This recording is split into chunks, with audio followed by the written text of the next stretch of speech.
Hello, everybody. Welcome to Santa Cruz Longboard Union's general meeting in October. Thank you so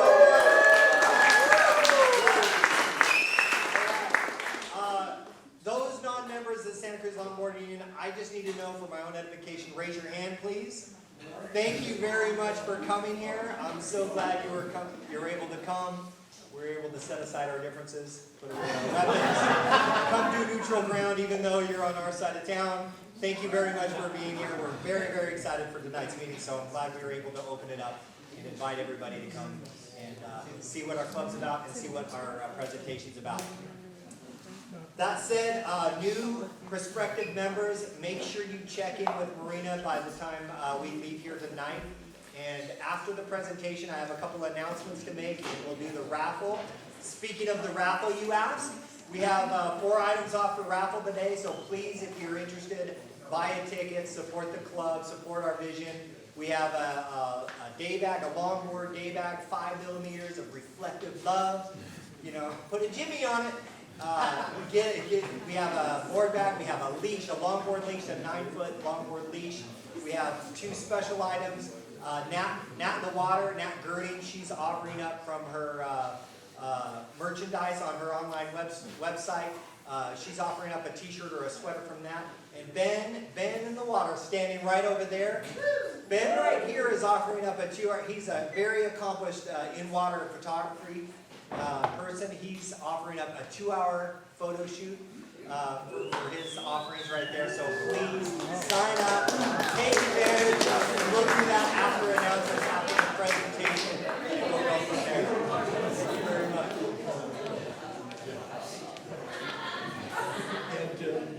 All right, so tonight's presentation, we have members of the SCLU, the Santa Cruz Longboard Union, and the Santa Cruz Surfing Club for Preservation Society giving us a presentation on 5 of the original 9 surf shops here in Santa Cruz. I had the opportunity, Roland had the opportunity to go see this at the mall when they presented it there. We had to bring it to our membership. We had to bring it to the public for it to come see. So it's a very, very cool thing.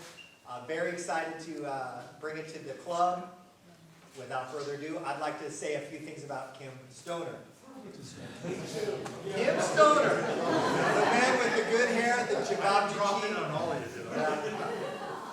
razor sharp focus. What I thought until yesterday was 20/20 vision. Born and raised in Santa Cruz, he is one of the original founding members of the Santa Cruz Longboard Union. You'll see it in our bylaws. Yeah, very, very cool. He has been one of our, what I would say is our best club historians, and I would even venture to say surf historians within this area over many, many, many years. So it's very, very cool. Like I said,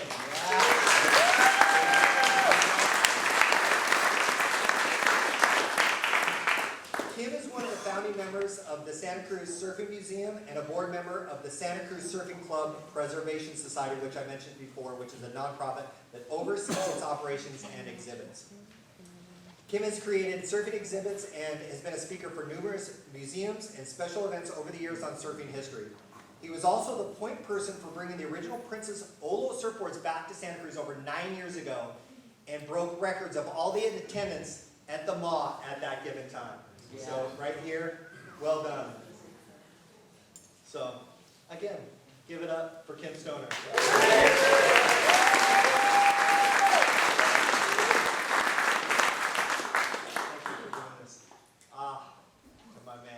Adopted father. Dapper Don Iglesias. All right, I have to read this. This is so rad. Don started surfing 62 years ago at Kelly's Cove in San Francisco, back in 1963. Back then, they built fires with car tires to keep themselves warm to stay out for just a short time because the water was so cold, and the wetsuits were made from cut out the old dive suits. Very, very cool history right there. At the end of their, this is what I like. At the end of their surf session, their armpits were so chafed up, they were brutalized because their armpits were so chafed up from surfing out there in the cold water with no really good protection. This is the best part. They'd then get done and they'd pass around a bottle of Red Mountain wine. This is home. They'd pass around a jug of Red Mountain wine just to warm up. I think that is the coolest thing. He surfed a beat-up 9-foot brag surfboard at Kelly's Cove, and then later a Gator spoon after he saved up all his money. I really like this sentence. Don learned, like many others back in the day, they learned from the older surfers and were respectful to them, and eventually became part of the lineup and part of the crew. And I think that is just a really cool statement in that. Don surfed in Santa Cruz for the first time in the mid-'60s, fell in love with this town. Don and his beautiful wife, there she is right there, Kathy, have lived in Santa Cruz for close to 50 years. So very, very cool history that we have getting presented to us today. Don also lived in Ventura for a while. During that transition time from longboard to shortboarding, he surfed a 6'6" Gator, I think at that time, at C Street. He started collecting surfboards in the late 70s and became hooked on surfing history, and basically wanted to find out more of the surfing tales and history in Santa Cruz. So again, thank you for that. I like this. Don was a proud member of the Johnny Rice surf team. He was a founding member of Big Stick and was on the board of the directors for SCLU. He's a founder of the Santa Cruz Woodies. And Don has been involved with the Santa Cruz Surfing Club Preservation Society for many years, which their focus, which is really cool, is to preserve the history of surfing here and to share it with the next generation, which is us. Thank you very much.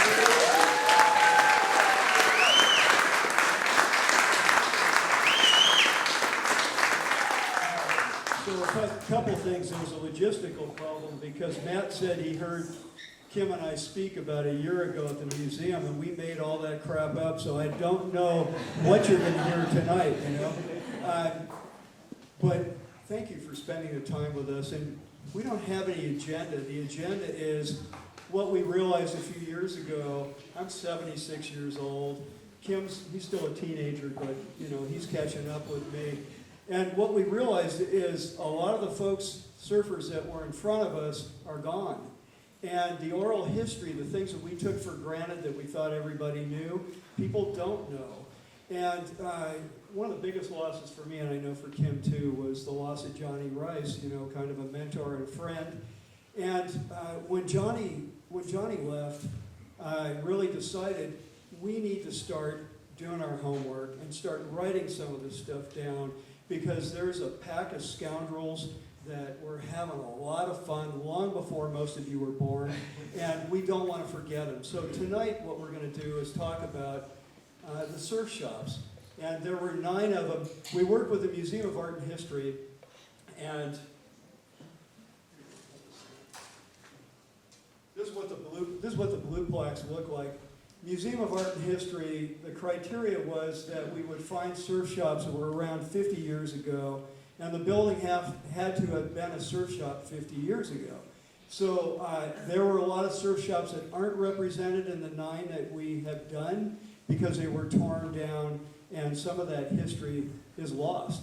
But some of them we captured, and we did a lot of homework. Kim and I, we talked to all kinds of people that were around in the era, and made a lot of phone calls. We talked to, obviously, Doug Hout and Rich Novak, Mark Andrini, Dick Metz from Hobie, the Yance family, the Schofield family, and everybody else we could find, and put together a bit of a history. If all things go well, where's Denny? Denny Diedrich, are you here, Double D? Denny, we finished the darn brochure. No pressure on Denny, but we're almost ready to put out a brochure. We just need his wonderful artwork. And the brochure will have all 9 surf shops in it with the addresses, and there'll be QR codes, so you can go, if you want to go, check out where they were and what they were, and they'll come alive when you hit the QR code, because there'll be pictures and there'll be stories and those kind of things. So let's talk about surf shops. We're going to do 5, and a couple things. One is, thanks.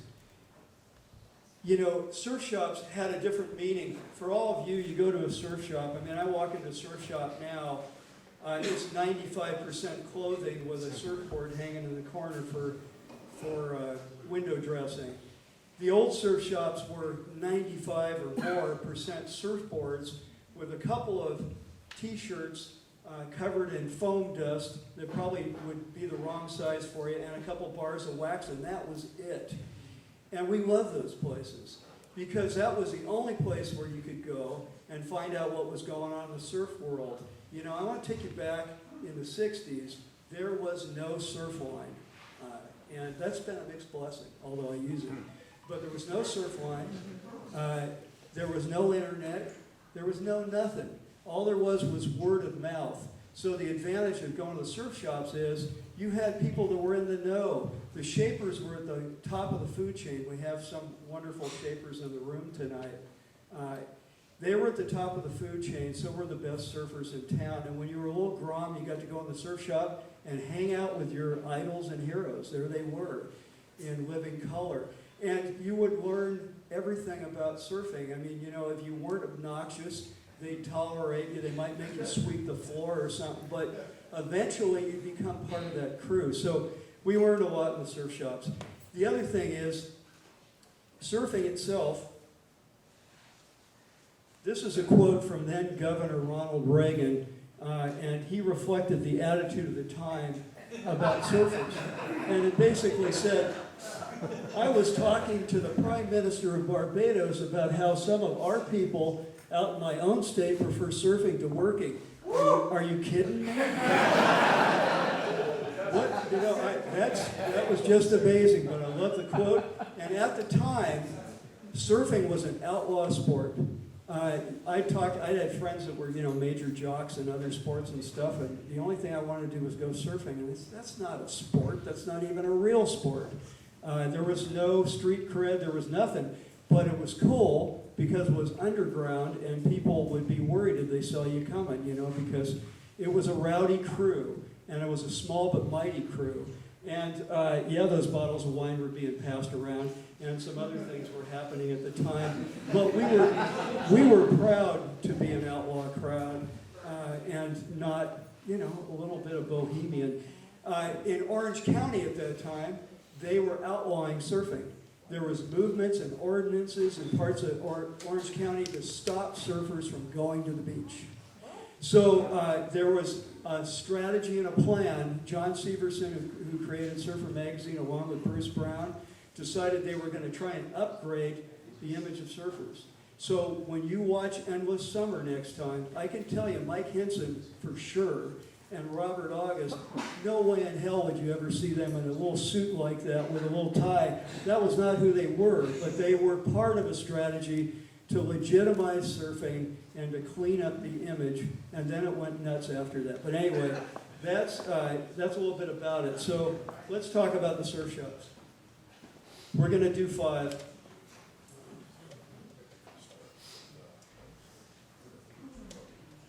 Yeah, Don's going to start. We've actually plaqued 9 shops, and we're doing 5 of them tonight, and then we'll do the other 4 in the spring at another meeting. So we're going to start with Hobie tonight.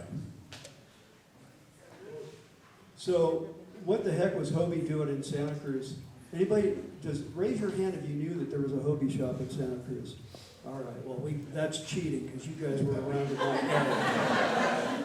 But, you know, so a little bit of background on that. And also there's a Hobie Silver Bullet up here. Silver Bullet, you got to remember in the 60s, that's from 1968, and the end of the 60s, all hell broke loose because we went from longboards to shortboards, and everybody was cranking out boards. For about 2 years there's prolific designs. Half of them worked and some of them were awful. That one actually worked, the Hobie Silver Bullet, so if you get a chance to peek at it, do so. The Hobie shop is on Ocean Street. It's now a Mexican market. They've got great pan dulce if you get there in the morning. So if you go up Broadway, make a right towards the boardwalk, and you'll find the Hobie shop, now Mexican market. So a couple things. There were 2 guys that started that Hobie shop. Hobie himself, Laguna Beach, Dana Point Surf Shop, And there was a guy named Dick Metz who was really a promoter, but he was a sharp guy and a business guy. And he told Hobie, you know, we could sell a lot more boards if you let me open up surf shops. And Hobie, with a handshake, said, go ahead, I don't want any part of it, you do it. So he did. Yeah, the first one he opened up was in Waikiki. And then there was a guy named Bobby Lee. And Bobby Lee, they used to call him Cannonball Bobby Lee because surfing never got any video whatsoever, except for the crazy surf movies at the auditoriums. But there was a wide world of sports. They used to put a 10-minute snippet on surfing in the middle of whatever it was, a football game or something. And Bobby Lee, you can find it on YouTube if you look up Cannonball Bobby Lee. He was famous for doing a cannonball off the front of his surfboard, Waimea Bay, 20-foot plus. And they interviewed him afterwards and said, why did you do that? And he said, because I was scared as hell and I thought I was going to die. So that was Bobby Lee. And Bobby came to Santa Cruz, had friends here, knew it was a good surf mecca, convinced Metz to open up a surf shop on Ocean Street. So 1960, whatever that says, 4, they showed up and opened up and started selling Hobie boards. And that went on for a while. Tommy was a manager, but Tommy's like that guy that Ronald Reagan was talking about. He did not care about work, he just wanted to go surfing. So Dick Metz paid him $400 a month for running the surf shop. So immediately Tommy hired some local guys for $300 a month, took the $100 and went surfing the whole time. And that was, who was it? It was, oh, Jeff McCormick and Tom Keinholz, I think, were the ones that took over the shop. So Metz came into town 3 times looking for Bobby Lee and couldn't find him, or Tommy Lee. Couldn't find him because he was out surfing, and the guys in the shop would cover for him and say, well, he'll be back, he was just here. And Dick was flying in from Hawaii, so the 3rd time he came, it turns out Tommy was now living in Lake Tahoe, still getting his $100. He was a bartender for Joey Cabell at the Chart House. So what happened was, McCormick, Jeff McCormick was only 19, but he took over the shop, and we got it in here. We'll show it to you. Here's a couple old codgers putting up a sign. This is what we plaque the building. Yeah. Keep going. This is that particular plaque. Oh yeah, and after the Hobie shops shut down, it became California Surfer. There was a guy, Valley Joe Norton, and he was from Malibu, but he sold boards over the hill, and he took over the shop. And then the next one. This is Jeff McCormick at the surf fair that was held at the Civic Auditorium in 1965. And he was only 19 and he owned the shop. Until 66, Dick Metz came up and they said, we're pulling the plug. And I called Metz and said, so what happened with that shop? And basically, what he said was, it was too costly to travel from Hawaii, and they only made $10 a board. And surfing has never been a sport where shapers have made a lot of money. It's they're artists. It's a craft, and they do it out of love. They've never made a hell of a lot of money out of surfboards.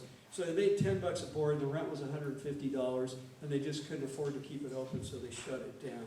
So that's kind of a little bit of the history of the Hobie shop, and I'll turn over to Kim. Oh yeah.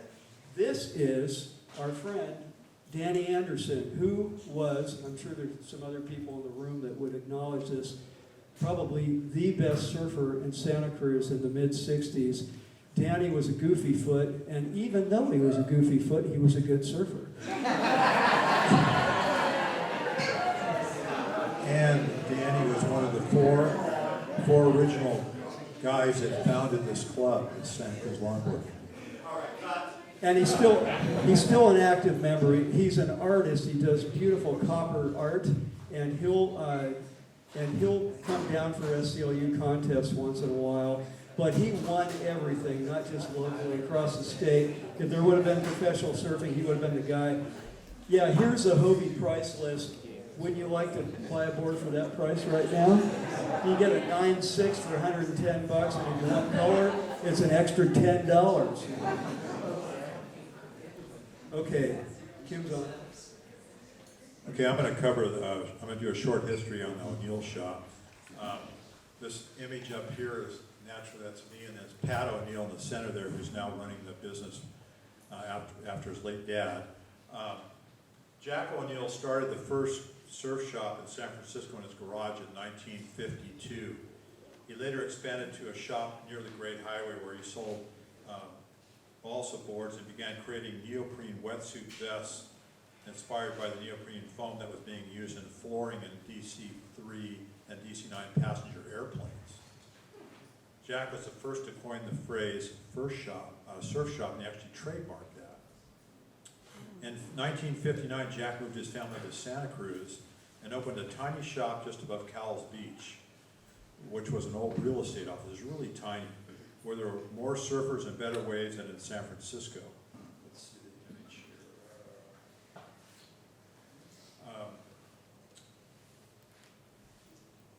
Many Ionic Santa Cruz shapers and glassers started their careers and honed their craft at O'Neill's.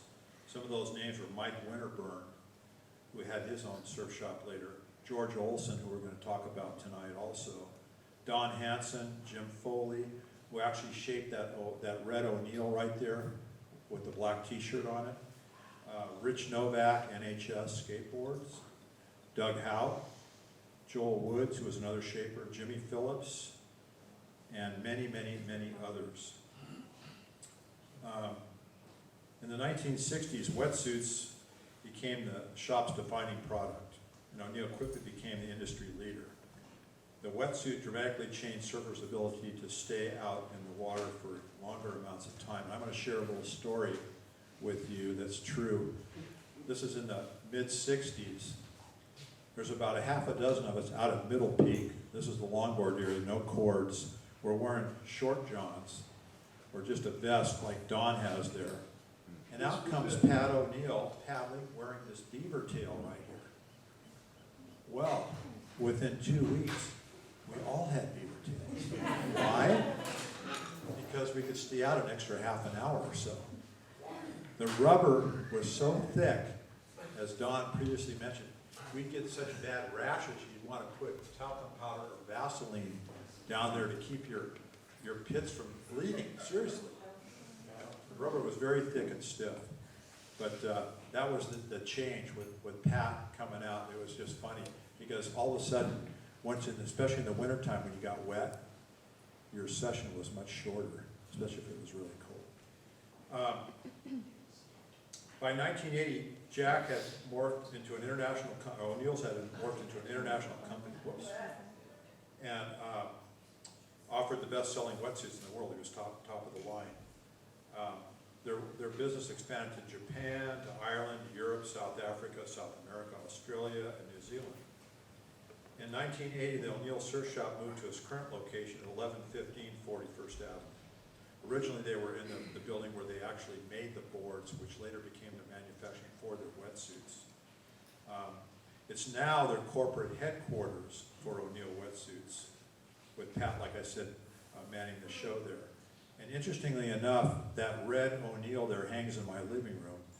That board was in Jack's history book that Drew Campion wrote, and it's older than the one they have hanging in their business offices by about 2,000 numbers. So I was fortunate to come across that, thanks to Pete Noble, who is a member of this club, and he's also a big surfboard collector that, just like Don, he called me up one time and said, Kim, there's a great O'Neill down at the On the Beach Surf Shop in Monterey, come down and check it out. So I go in the back, here's this board. It was dinged up pretty well. And I asked the owner, I go, so what do you want for it? Oh, give me 125 bucks, So I bought it, brought it home, took it over to Chris at Hout. He fixed all the dings. And I wanted to have a hanger or something historical and significant for Santa Cruz. Let's see. We're at the logo. Here's an old price list for O'Neill's.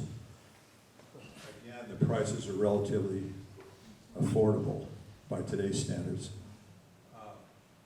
Classic picture of Jack with his patch. This is the next photo is the one I really like. Here's Jack and his trademark Jaguar at the end of Rockview with Wind and Sea surf break in the background. And since he's got an eye patch, It was after 1971, that's when he lost his eye, when his son gave him some surgical tubing and he paddled out and the board came back like a rubber band and hit him in the eye. And then he had the typical monitor of being that pirate. And what a great guy. One last thing I want to share about Jack was back during the downturn in 2008, I get a phone call from Jack and he goes, Kim, he goes, I want you to come to my house, I want to talk to you. And I wasn't sure what he wanted to talk to me about. So I went over to his house and we sat on the couch and looked out on 38th Avenue. His assistant brought us a drink. And he goes, they shut the Surf Museum. The city shut the Surf Museum down, the Whale Museum, the Natural History Museum, and Harvey West Pool. And he goes, I want to donate some money to your group to keep the museum door open so you don't have to charge admission. And he goes, but on one condition, because Jack was a full-on businessman. And he goes, I want you guys to start doing some fundraising. If you don't have enough money, come back and see me again. He gave us enough money to operate for 8 months, and by then we were doing our own fundraising, never had to go back, thanks to Jack. The doors are still open on the Church Museum, and it's still free to get in.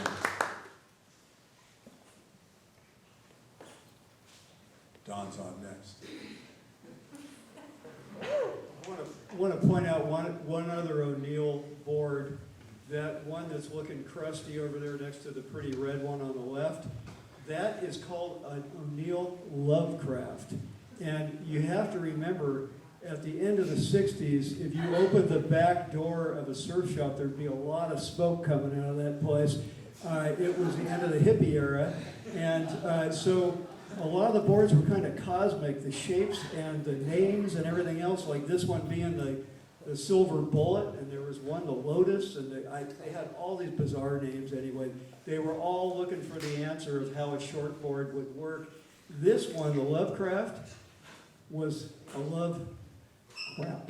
It was, no offense to whoever, I don't know who shaped it at the time, but every time I had one for a while, if you took off on the thing, it would purl and head for the bottom. So you had to take off and then almost throw it from under your body into the face of the wave to get up on it. And you can see they were trying to go lightweight. The stringer doesn't go all the way through, and you can see the tail on that thing. There's no way you can maneuver that thing. So anyway, for what it's worth. So talk about Olson. George Olson, as Kim mentioned, the great shapers in Santa Cruz in the mid-60s had worked for Jack O'Neill, and that's where they learned their craft. And Olson was one of them. Olson was an exceptional shaper. His boards were beautiful. That particular board that Kim is pointing out actually was shaped by Doug Howitt, because Doug, again, they all worked for O'Neill. They were all friends, but when they went out on their own, Doug went to Hawaii for a while and worked with Mike Diffenderfer, who really honed his skills as a shaper, but when he came back, he worked with George and made some boards. So that one's from about 1964. His boards were beautiful. They were heavily sought after. And he stayed in business, I think, from 61. He used to be on Soquel Avenue near 17th, where the Quonset hut is, where, Delta Glass or Cardiff Pest Control is now. And that was a surf shop for a lot of places. It became, after him, it went to Yant, and then it went to Hout. It went to Hout. So, that place has been passed around. This one is in the old lumber yard and the lumber mill that was out on 7th Avenue, and it's right where, what do you call it, the Harbor Cafe is. Right next door. And the Harbor Cafe was part of the mill because that was a Thule's, that was a country back then. It was far away from downtown Santa Cruz, so there was no place to eat and no place to go, so they had to have their own cafeteria to feed the people that worked at the lumber yard, and that's what Harbor Cafe was back in those days. So anyway, Olson and Novak worked together. Rich Novak talked to him quite a bit too, and NHS, which stands for Novak Hout, and I can't remember the other one, but Doug Hout pulled out of that business right before it went crazy, and Novak sold all Santa Cruz skateboards all over the world and, made a lot of dough. They're still great friends, but that was NHS, but they worked together. And so Novak made all the fins, glassed all the boards, Olson shaped them all. They could do about 12 boards a week, so around 500 boards in a year, and that was fast, heavy production compared to what was happening before that. A few years before that, people were making maybe 100 boards a year, and in the balsa era, even less because it took so much time and intensiveness. Yeah, when Hout came back from Hawaii, he worked for Olson, and George had a reputation, excellent craftsman, innovative shaper. They didn't pay you by the hour back then, they paid you in piecework, so all these folks also did night jobs, like Novak did commercial fishing, glass during the day, glass boards at night. George shaped, I don't know what else he was doing, but they all had other jobs. But George had a love of sailboats, and yeah. I'll jump in on, after George tired of shaping boards, he went into shaping boats. And he founded, the first one he built was, his first boat was a trimaran, and back then they were called outriggers. He was 19 years old when he did that. And he raced offshore in California and Mexico. In '65, Olson's focus shifted, he went to work for the famous Santa Cruz yacht maker and sailing craftsman Bill Lee. And they began constructing the Santa Cruz ultralight boat series, which won many Transpacks. He later established his partner Lon Neal Pacific Boats, where he created and produced the Olson 30 and the Olson 40. Is Dave Scumsfold here? He's one of the older club members. He had an Olson 30. And his designs became legendary worldwide in the boating world. Were incredibly fast and won a few of the California to Hawaii Transpac races. In the late 70s, Olson and Ron Moore built a 7-foot sailboat called the Jester Dinghy, which became very, very popular. Kids liked it. He went on to later design and build amusement park sets for Walt Disney and Universal Studios. Unfortunately, George passed away in November of 2008 at the age of 69. Did we lose our power? Yep. That's okay, we can There's a picture. We're just going to show you these slides because we have problems with the computer here. This is Randy Gray, one of the club members, installing the blue plaque on the Olson shop. This is what the building looks like. There's still some old boats there. And this is one of their old price lists. Again, you can look at it and see what the prices are. During this era, they were all pretty much the same. And now we're going to get into Johnny Rice. We've got two left. We've got Johnny Rice and the Owl Shop. I'm going to cover Johnny. You can talk about Johnny the last time. Johnny was quite a character. American Indian. And in 1949, at the age of 11, he bought his first surfboard, the Octopus, it was called, from a big wave rider, Fred Van Dyke.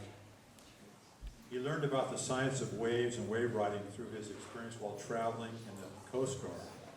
His personal travels as a surfboard,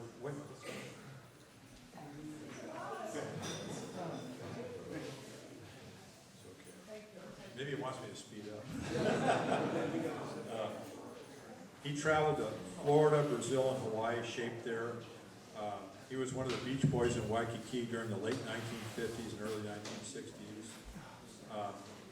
He lived a gypsy lifestyle, and he was blessed to surf some of the finest waves in the world at the time. He was a pioneer surfer and one of the first to bring hot dogging to Northern California. As a master shaper, he designed and shaped surfboards for over 50 years.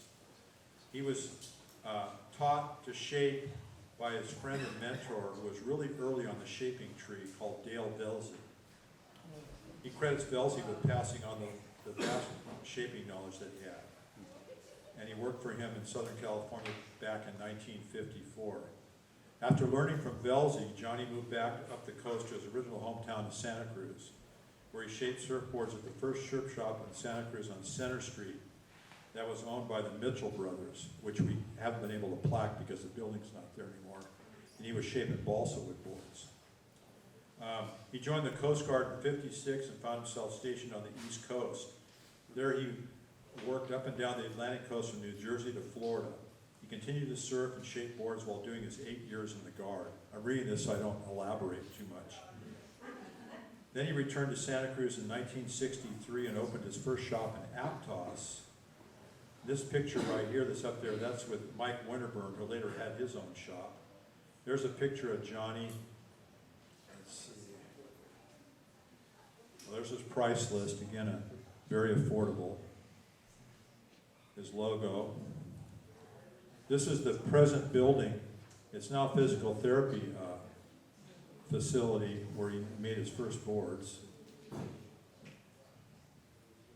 There's Johnny at Middle Peak, one of his boards. He was probably in his 70s. Yeah. This is his classic photo of Johnny with the Ride the Alight. What I wanted to say too was, there's a bunch of us here that were on a surf team. I just want to say Johnny was really proud of being an Indian. He was Potawatomi Sioux. And it turns out he was full-blooded. So actually, there's a few of us surf team members that are here besides myself and Don. Lee Toma here. Lee, raise your hand. You're on his team.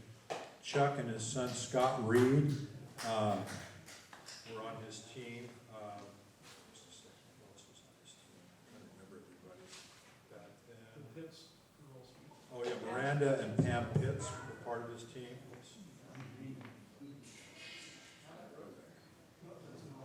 Naturally, Rosemary's not here, is she? No, she's not. Okay. I was hoping she'd come. Yeah, I think that's it. And his master craftsmanship of making boards, he was inducted into the Shapers Hall of Fame in 2010. Didn't we have that picture in here? Did we put that one in? I don't think it's there. Okay, it's not there. In 1989, he married his high school sweetheart, Rosemary Reimers Rice. They were sweethearts in high school and they both went their separate ways. And later reconnected. Oh. What's happening here, Don? This thing is scrolling forward. Sorry. I'm almost done. That's the best picture right there. Yeah. And interestingly enough, there were some of us that, Jane, didn't Rosemary wear your white wetsuit? When they got married out at Cowles, and we all paddled, a bunch of us paddled out at Cowles for their ceremony, which was really unique being in the water. And he was a legend and friend to many of us. We're happy to honor him here. And we've got two of his boards. Don, you want to, I don't know if folks, well, they've got the T-shirts on them. We've got an early board there on the left. This is from 1966.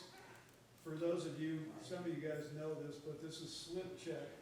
And Slip Check was some stuff, quick story on that, really fast, promise, Captain, because she's over there, giving you the stink eye here. What happened was Maury Pope in Ventura, some guys, the city yard was next door, and they were spray painting white cross signs. And one of the guys at the Ventura Surf Shop said, hey, can I borrow that stuff? Sprayed it on the nose of his board, it became Slip Check. And they sold it like crazy in the 60s. Yeah. We used to spray it on our boards, but then you'd get scuffed up. So then we put wax over it. And then the other board there on the right is one of my team boards. Fortunately, I still have two of them. That was more my gun that I used on faster, bigger, steeper waves. And yeah, Johnny, he was quite eccentric at times too. And people can laugh, so. And I gotta share this one quick story with you. So, and I probably had 15 or 20 of Johnny's boards during the time that I was on his team. So Bob had made me a board at Arrow. And I liked the nose on the Arrow. And I liked the tail on the rice. So I bring both my boards over to Johnny's place. And he goes, get that Arrow out of here. I know what you need, Stoner. You don't need to bring that board here. I know how you surf. But I offended him. And I didn't mean to, but that's how Johnny was. Next day he calls in and goes, hey, I'm sorry, Kim. You know? I just had to show, that's how Johnny was. He was a real character. Anything else you want to add about Johnny? Okay. We're going to go on to Owl, our last shop, which was located on Front Street where Pete Pappas has Cowell's Beach Surf Shop right now. It's a little white building next to it. If you look at the next, let's see. If you look at this slide here, with the white building, it says surfboards up there. That's the current building right there. And then also below it was their Pleasure Point Surf Shop of Owl with the late Tommy Hickenbottom standing in the doorway, who was also a member of this club. With his bleached blonde hair. Bleach blonde hair. So Don, you want to take over on this one for a little while? We're in the home stretch here, folks. Yeah, that little house, next time you go by Cal's and the Cal's Beach Surf Shop, look to the left, that little tiny house, that was the surf shop. And basically, it was a guy named Jeff White from Summerlin down near Santa Barbara. And he came, he opened up a shop with his friend Brian Bradley. They came up to Santa Cruz, opened the two shops, one at Cal's, the other one on Pleasure Point. And they were there for a while. The Pleasure Point shop, and Lee mentioned this again, they sold Owls, Yaters, and Webers, so you had some down south boards that were actually being sold here. And Jeff White, super nice guy. Everybody that I talked to loved him. He was really, really kind and fun to work with. Lee was on his team, Tom Hickenbottom, Johnny Moore, Glenn Merrifield, Stan Veith. Lee, you worked for him, didn't you? Yeah. And then they did have a skateboard team, but they got their butt whomped by the O'Neill brothers. Yeah. And anyway, Jeff White was an accomplished surfer. He was a world champion dory racer. And when he left Santa Cruz, he went down and opened up with his friend Roger Nance, who still owns, I think it's called, what's it called? Beach House. Right near Stearns Wharf in Santa Barbara. They opened that up in '68. And Mark Andrini, some of you know Andrini, still shapes. He shaped boards for Al back then and continues to do so now. These are just some of the pictures when we blue plaqued it. That's Jeff White at the house. And again, that's Hicko with his bleach blonde hair. Was that the Cal's shop right now that you Yeah. guys were hanging in? Right on? next to it. Right Little next to house it? right next to Cal's. Those are like apartments, aren't they? Yeah. Yeah. Yeah. Airbnb, yes. Yeah, you can stay there. There's still. Interestingly enough about the owl boards, though, if you look at this photo here, this is Pitt Beach with the lighthouse in Santa Cruz. In the little picture, I had it enlarged because Owl designed a cutaway fin, which made, it was great, but then you could catch kelp in it. You don't think about that, you know? That's Danny Long, too. And then lastly, I think to close our evening before we take questions, is back in 2018, the state of California declared surfing our state sport. We're the second state to have surfing as a state sport. Naturally, Hawaii has it. Well, think about how, if you remember at the beginning of this thing, we were talking about a bunch of low-life, outlaws that were being banned from the beach, and years later, we become the state sport. So things change over time. Yeah, this was just an article I took out of the Sentinel. There's some quotes in there from Sarah Gerhardt, first woman to ride Mavericks, from our pro surfer Nat Young. I've got a quote here because I wrote the legislature a letter of support because we had one legislator in Southern California that wanted it to be skateboarding and not surfing. He said because there's a lot more inland people than there's coastal people, but it did work out his way.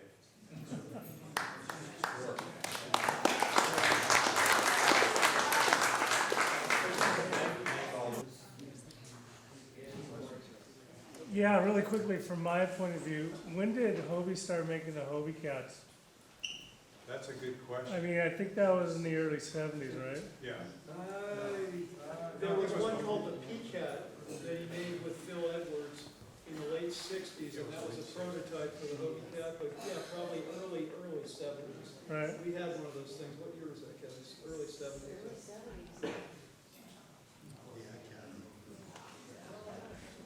I have a question about foam. Now, I've read stories where Walker had north of Huntington Beach and Clark had south. Where did Santa Cruz fall into that category? I think it was whoever could get the better price. And there was another one called Foss Foam, F-O-S-S, and they were out of Oakland. And that's where Johnny and a lot of the locals got their foam, you know. And then they went to Clark or Walker, yeah, wherever they could get a good deal. Any other questions? Thank you, first of all, for connecting the past to the present. Yeah. There's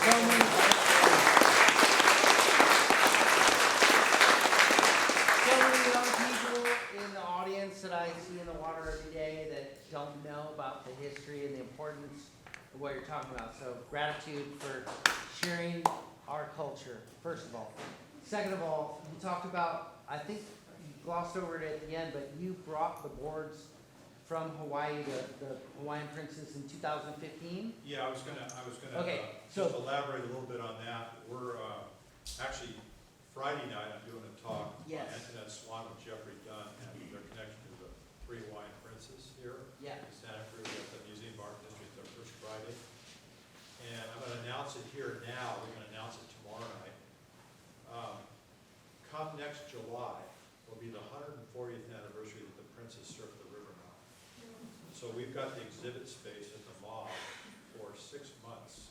And we're gonna be putting at least 9 of the surf shops in there with a lot of other history, which you'll be hearing about forthcoming, probably on a press release.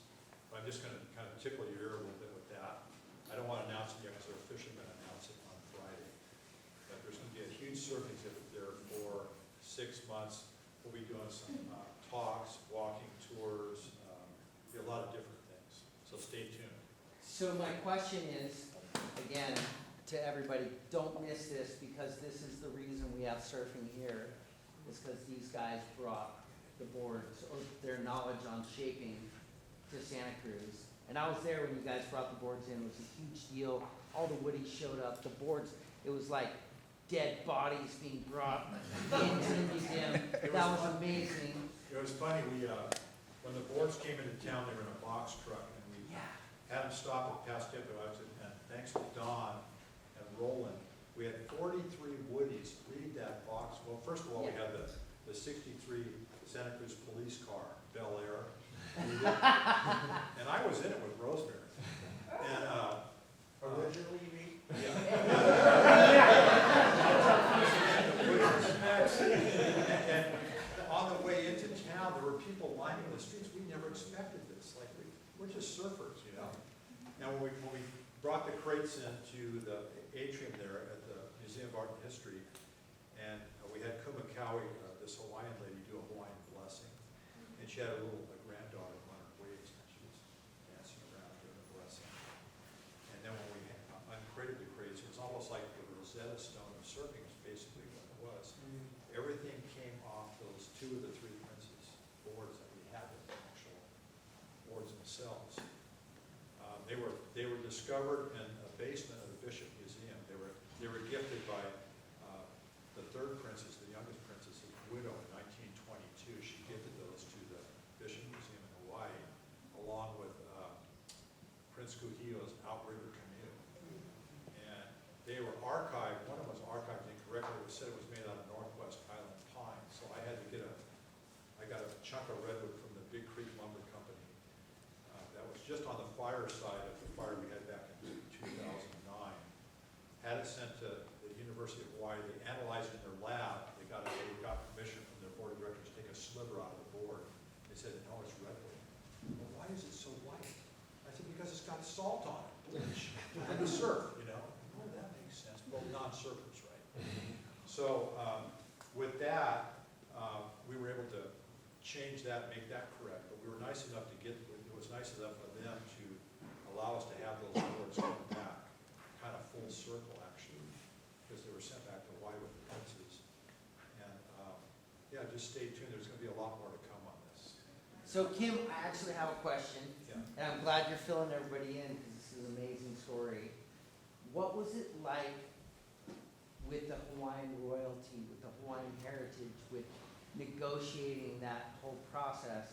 Share with us what it was like to bring this Hawaiian culture into our permanent Yeah, the history here. Polynesian people, you know, with our event we did back in 2015, you know, we just didn't have the unveiling. We had First Friday, we did talks and walks, and we had a demonstration. And thanks to Bob Pearson, he'd show up at my house at 9:30 at night covered in redwood sawdust.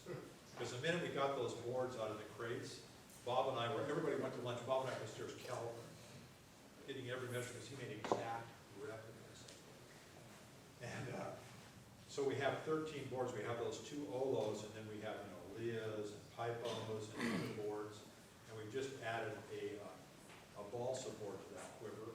And we got permission from the royal family to use their royal coat of arms. So we have a medallion on each of those boards, which will be on display at this forthcoming exhibit. And there's a lot more. Sure. How different are those boards from the early boards that were made here in Santa Cruz? Well, the Olo boards were solid redwood, or koa in Hawaii, Polynesia. Koa or willy willy. Yeah. The redwood, it was funny, when the princess took the boards back, all of a sudden, the surfboard material in Hawaii changed to redwood. Because redwood was A, a little bit lighter, B, a little bit more forgiving when it hit you, and C, it didn't rot, okay, because it's redwood. So at that time, Spreckle Sugar, they were bringing sugar over to the mainland United States. Well, the ships were going back empty. Well, guess what? Big lumbering industry here, redwood. All of a sudden, redwood was being shipped on water. So that was what. Changed the whole surfboard manufacturing process over there. So then, They switched why? to redwood. But at that point, the boards were being made here with the redwood. Well, no, later on, when the Santa Cruz Surfing Club started in the 30s, they were using hollow boards, which will probably have 1 or 2 on display.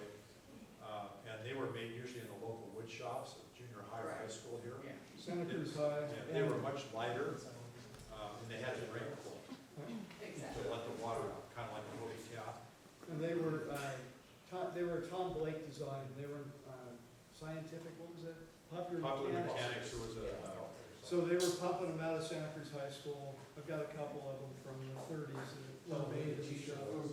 Huh? Yeah, my dentist made those. yeah, I made most. yeah, my dad made did most Bill of Grace, those. yeah, he was one of the shapers for the Santa Cruz. Yeah, I was just curious as to how they over in Hawaii started making the redwood boards, but because they were empty ships coming back, There were empty ships and railroad and was they going were trying over to to figure build out. buildings and, Yeah, yeah. okay. But then the hollow boards were a lot lighter, a lot more maneuverable. And at first they didn't have fins, and then later on they were putting these little short fins. Yeah. And you know, the whole, Well, that's they another, didn't that's another realize story. that that was gonna make a big They difference. take it in water, and after 20 minutes, it starts sinking. So they had to make sure. Well, then they, yeah, and then they had to flood the drain. What's really cool Yeah. is when you hear LA, Southern California, say, you know, we're the surf city.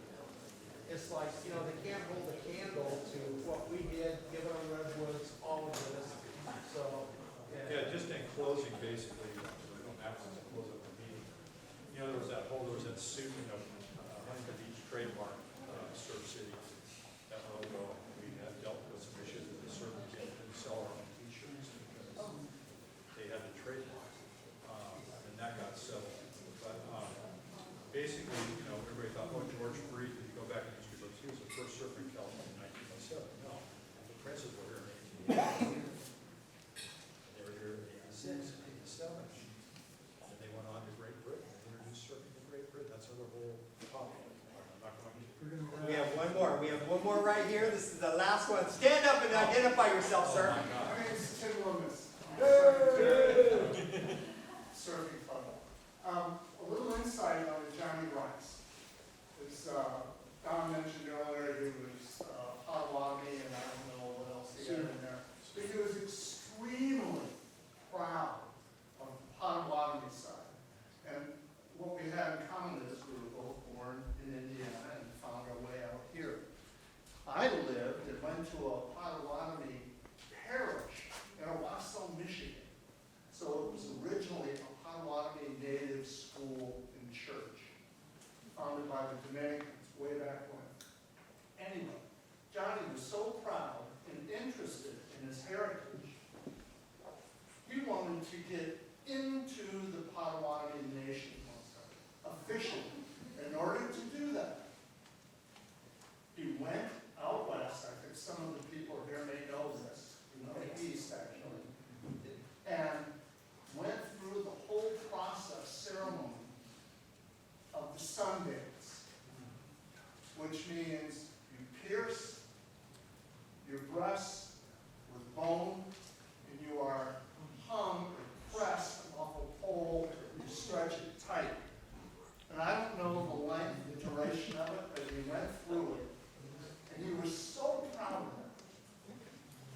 and he had no way of figuring out how to go about it.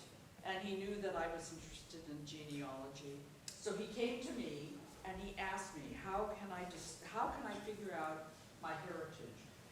I gave him the information and gave him the path, and that's how he was able to become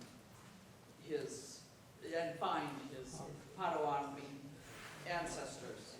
I just wanted to say that because it was a big deal for me, and it was a big deal for Johnny, and we had a really big connection because of that.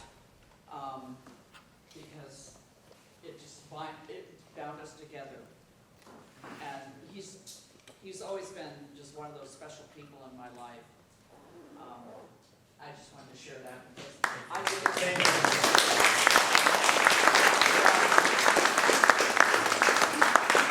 so many connections with this whole group. With my dad being one of the original Santa Cruz surfers, Bill Trice, he was in the big picture. He made the boards, he did all the work. It's important to me to let you guys know that the history's still here, and we're not going to lose it.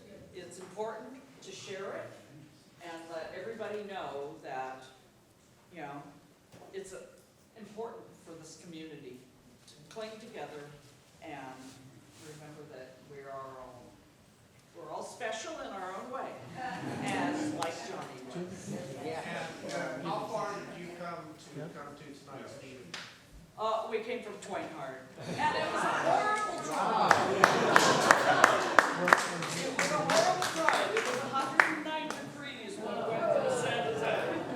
But that's okay. I have a real special feeling about surfers because I grew up with my dad as a surfer. I have a husband who was very involved in the surfing, involvement. My son was a surfer. I mean, these people here are all so special to me, and sorry I can't shut up. Oh my God, what do you want? All right, you got 1 second. When I first came in here, I was in awe of all the Thank you. women They here. told me. Young Right, women. thank you.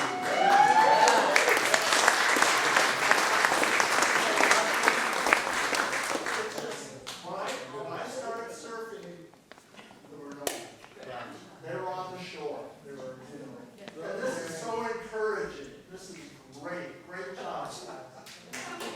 You know, it's funny you say that because I have a great parlay into what you just mentioned here in a couple of my notes as we wrap this thing up. So thank you for bringing that up, and that is coming. Everybody, first of all, Toma, his lovely, lovely wife, Gwen, thank you very much for coming here for shopping all. Everybody, please, our own special little brat pack right here. Outside, I see this Dean Martin, I see them all, the whole thing. Thank you so much. Everybody, please, a big applause.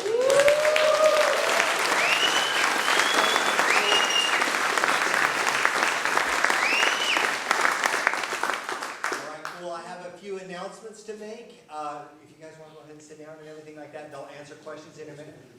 Please just hang tight. If you haven't, or if you still choose to do a raffle ticket, please go back there and do it while I make a couple announcements. I have a couple of people coming up to speak. So you do have the time to get in the game if you want to win. You already won by being here, but you can win double time. Let's go. All right. So I want to talk about next month's meeting real quick. You're all invited to come to that. This is where we give our revenue, portion of our revenue to our beneficiaries, one of which being Sean Burns' company, Save the Waves. If he is still here, is he here? If he's not here, that's okay. He's going to come and talk next week. And also Ben Coffey with the Santa Cruz Scholastic Surf League. He's going to come and talk about their event, and we'll be presenting them their checks and going on from there. So big round of applause for those two. Real quick, the Santa Cruz Scholastic Surf League is in the throes of their season, if you will, and they're doing a great job. And I just saw some results, and we've had some really cool members. I see that London Longboard, she just had to leave. She took first and longboard, second in her division in shortboard. Healy and Zoe, little shake and bake over there. I see her down there, first and second in their division. Also,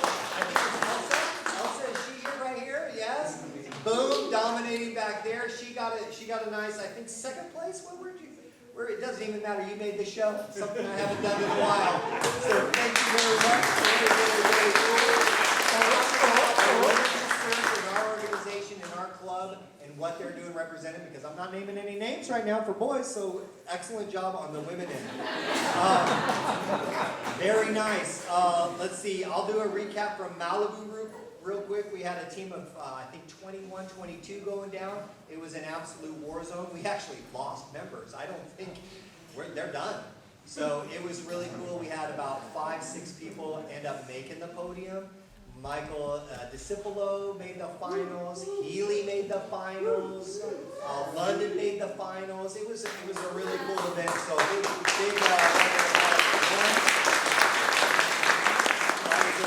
really cool scene there. 5th place overall. Boom! 5th place overall. Going down to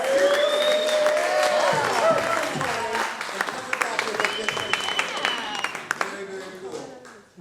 Let's see here. Let's see, I did recap from there, recap there. Healy, you're going to become, you know what, I'll do a couple of announcements. We have, for Mike, I'm going to speak for you. We have a couple more contests left as far as the coalition. Rich, I think you're involved. Are you going up to the big chill out? I am. You got it. Okay, good. We have the big chill out coming up this weekend. For those who haven't been up there, go up there and check that out. We have the Pacific Beach Contest coming on the 10th and the 11th, or 11th and 12th, something out of October. That's down there in at the Tourmaline Challenge. We have, which is a really good talk right here, at the same weekend. What's the dates? 18, 19? 19th and 20th of October. For those who are in town, it's obviously been booked up as soon as they opened registration. I think it was about less than a day that it opened up. To your point, sir, Women on Waves in Capitola, 19th and 20th is coming down the pipe. We have a bunch of women from our club going to surf this event.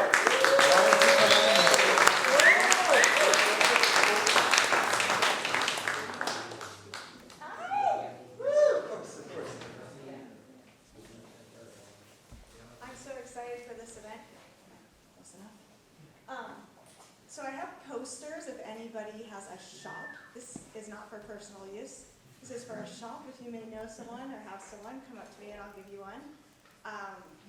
Our event is just around the corner and we're super excited. We're almost full.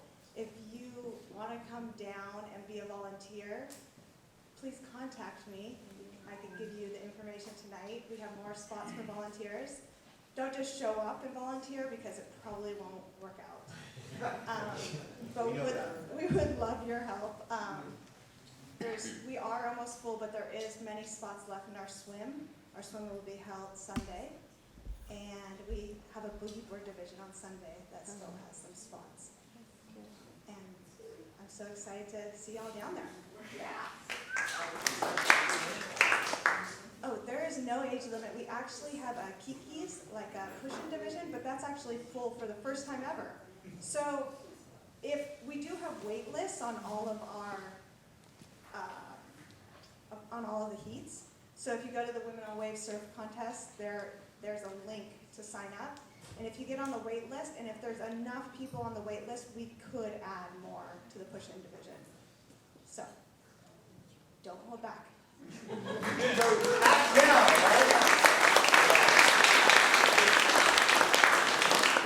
you very much. Like last year, we will make sure that we have a tent down there for all our members to come down and hang out and everything prior to their meetings, after their meetings, everything like that. So please support Women on Waves, support our women surfers.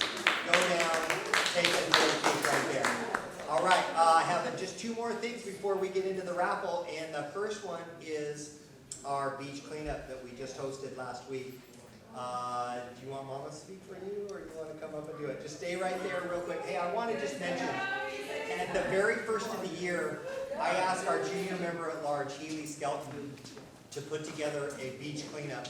And what she did is she actually organized the beach cleanup, went to a class to make it official, and really delivered for our club and the community. It was a really, really cool thing. I'm very proud of her. She's going to speak about the event, and she has a couple of gifts for people. Please.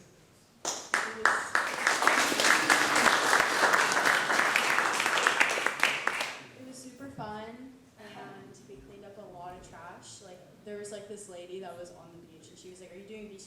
was like, yeah. And she's like, there's like no trash on the beach. And I was like, okay.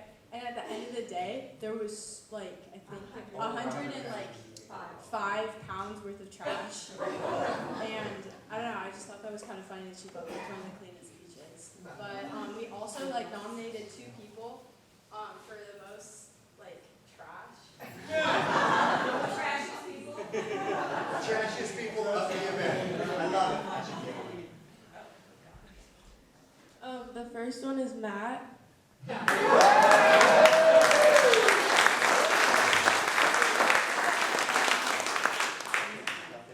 you very much. So trashy. So trashy. Kim found it. And our other winner is Kim, because she found it.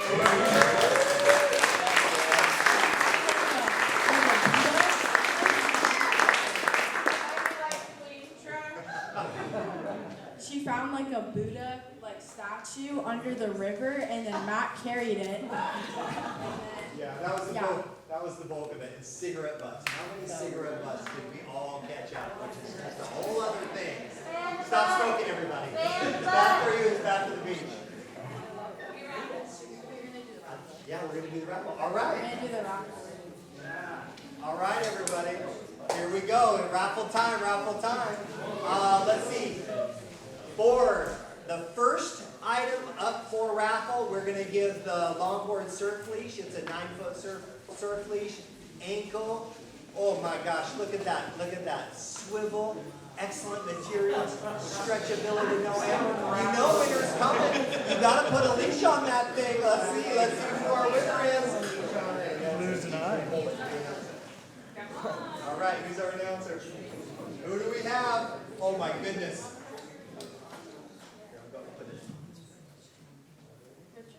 Oh, Richard! Rich Rodriguez.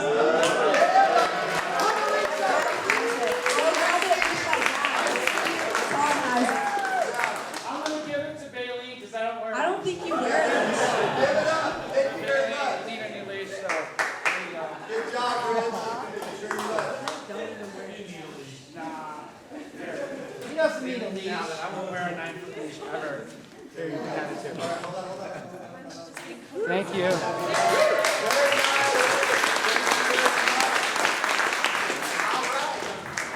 So our next item that we're off for raffling is we have a 10-foot, 5mm board bag, a day bag. Put a jimmy on that bad boy. Todd, hold it up. Oh my goodness. Look at that thing. Oh my God, you feel the winnings. Here we go. Let's find a winner. There you go.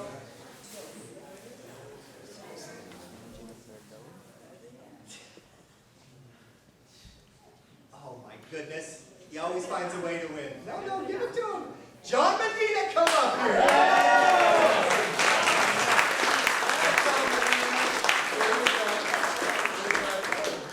Oh, very good.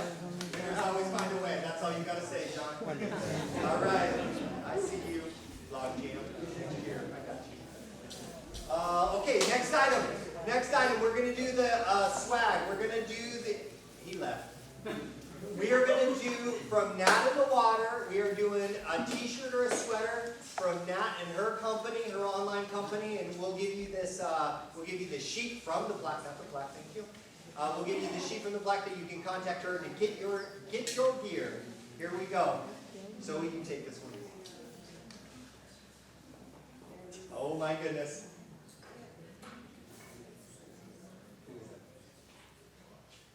Okay, maybe this is something.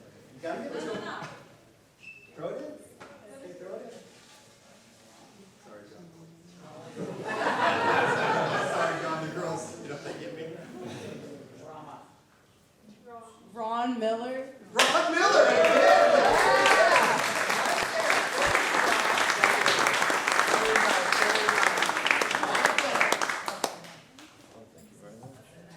All right. Mr. Bay, where are you? Is he even here? Right here. Okay, last item for raffle. This is a really, really cool and a very generous offer from Ben Girding. This is a 2-hour photo shoot in the water with Ben. And those of you, if you win and you don't surf, maybe we can do a whole little, Olin Mills kind of thing. I don't know. Mama loves those. It's Christmas time. We don't know. I don't know.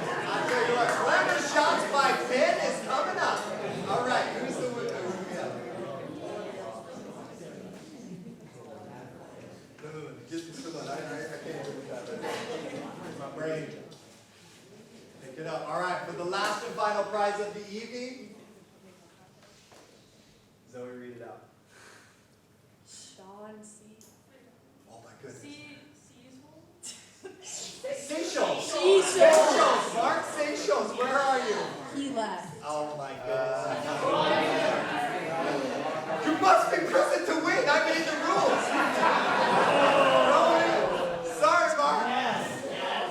You gotta stick. You gotta tee it up. You stick it out. You want in this club, you stay. Tell him I said it. Caller, I don't know. Just, do you want me to read out your Your number? penmanship is terrible. Were you under duress? Hold on. Whoever wrote this, I feel really bad. 831. Can't even read the number. 831-359-5938. Hit them up if they're here. Is it 9938. That could be it. Kolar. Kolar. Mike Kolar. Is it Mike? No, it's not. Hold on a second. What's your number, Mike? Ticket number. Give me your ticket number, Mike.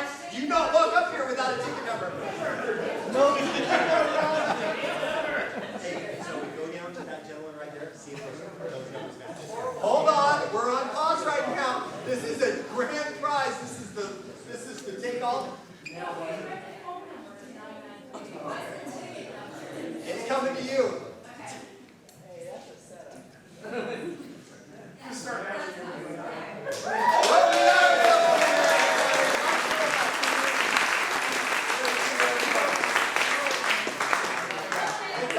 It's all right. You've been drinking. What? Yeah. Talk a lot.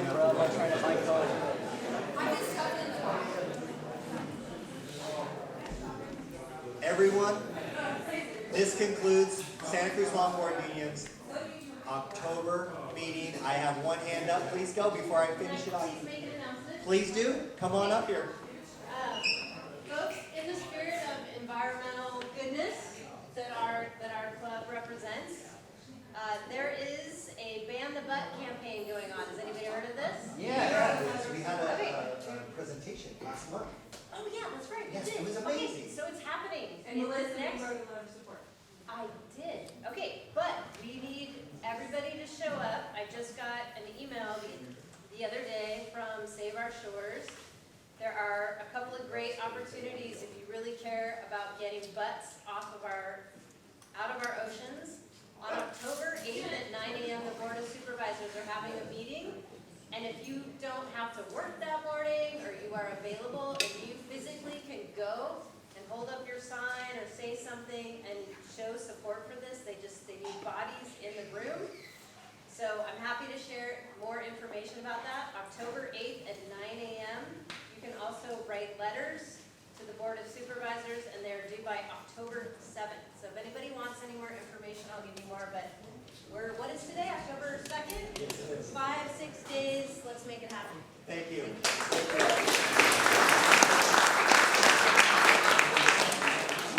Everyone, thank you so much for attending this meeting. Please come to next month's meeting. It's right here. We're doing our beneficiary checks. They'll do a presentation. It's going to be amazing. Right now, I need you to leave. Thank you for being here tonight. See you later. Thank you so much.